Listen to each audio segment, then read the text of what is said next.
What made you decide to go into acute medicine? I started training in internal medicine. So for the first 3 years, I was in cardiology, internal medicine, gastroenterology departments. And then at some point, I remember clearly, a cardiac arrest happened while I was on my own on a Sunday doing a ward round without my boss.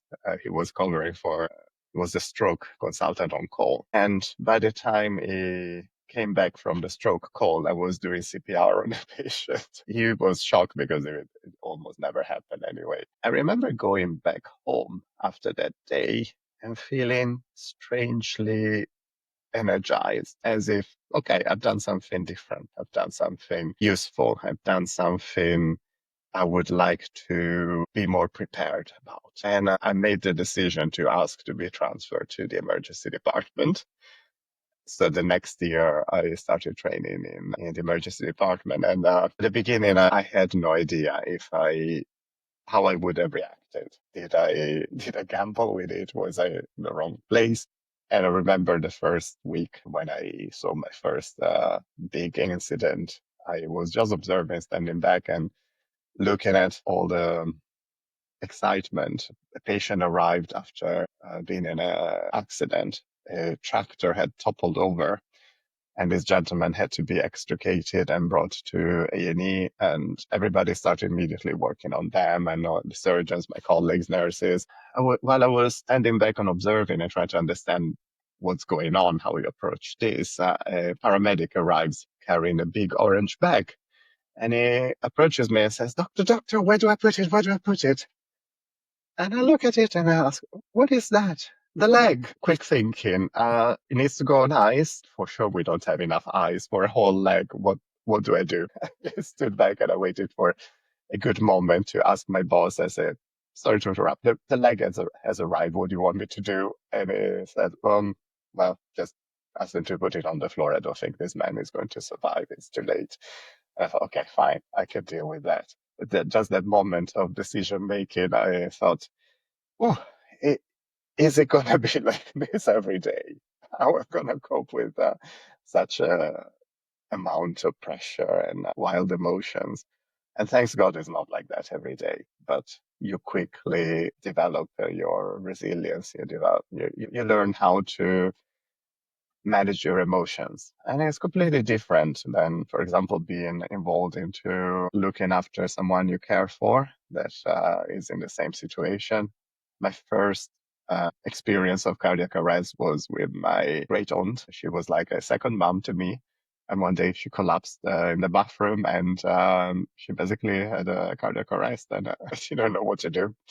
And she had the second one in front of my eyes at the hospital. You feel completely out of your depth when you don't know what to do. You don't know your protocols, your ABCD, your algorithms. Knowing what to do brings you that clarity of mind where you just concentrate on what you're doing. You feel useful. Emotions are aside. You're not affected. You can act. You can be useful.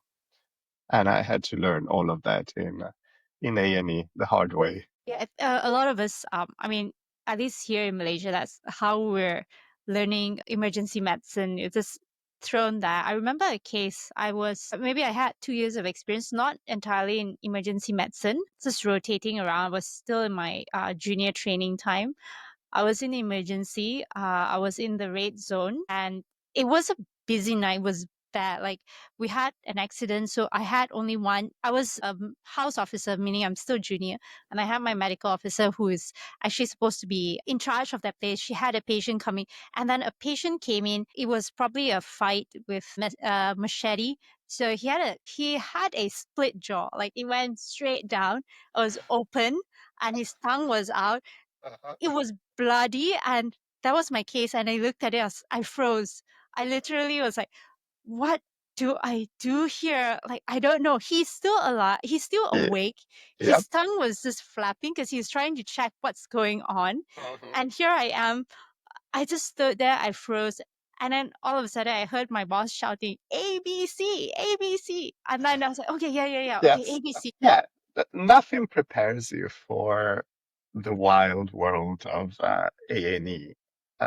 It's not written in any book. That's the difficult thing that I find. You mentioned our medical training.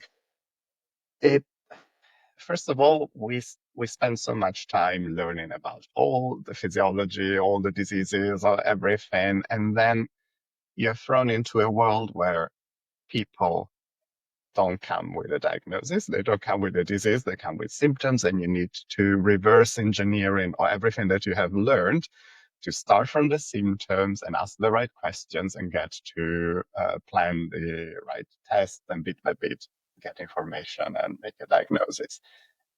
That in itself, it requires a lot of brain power and a lot of mental skills because you have to figure out on your own. There aren't a lot of, at least when I trained, there was no training about how to get to that degree of making a good diagnosis. You look at, you observe other people doing it, and you fish for information in your brain, and you figure it out.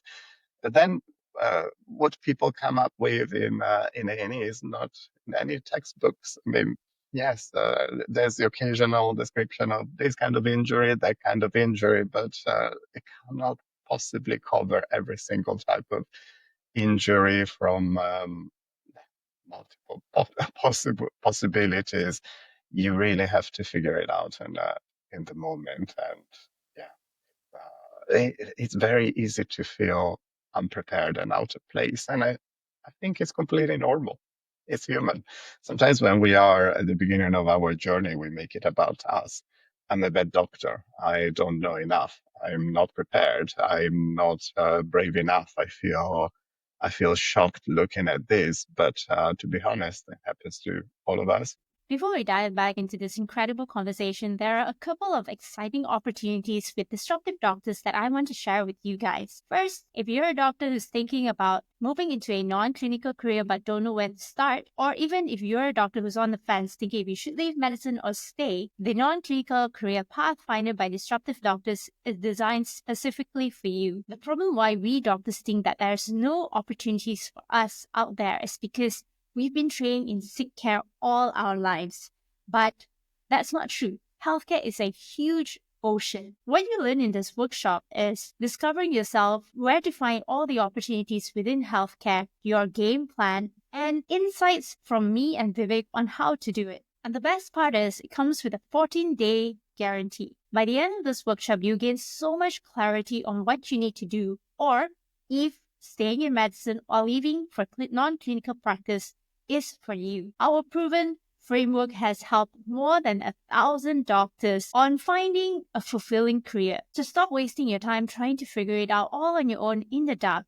So sign up for our next workshop on our website. Next, mark your calendar for Disruptive Doctors Annual Conference and Exhibition. It's happening this 20th and 21st of September. This conference isn't about fitting into label. It's about expanding what is possible in healthcare and reimagining the doctor's role in it. This is where forward-thinking doctors come together to drive real change in healthcare.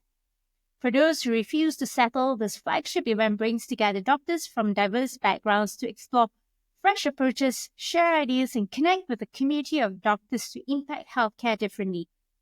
Remember to get your tickets on our website at disruptive-doctors.com/conference 2025. And finally, if you haven't already, please download the Disruptive Doctors app. It is a global hub where you can connect, collaborate, share experiences with doctors across the globe, and you don't have to be limited by geography. This is more than an app, it's a movement. So be part of the community of doctors who are impacting healthcare differently. And also, can you do me a huge favor? If you have not subscribed to the channel yet, please be sure to subscribe because it's subscribers like you that help us bring better guests for you. So whether it's the workshop, the conference, the app, or just subscribing to the channel, be sure to do it now. Now, let's get back to the conversation. Join Disruptive Doctors. Oh, Disruptive Doctors. Impact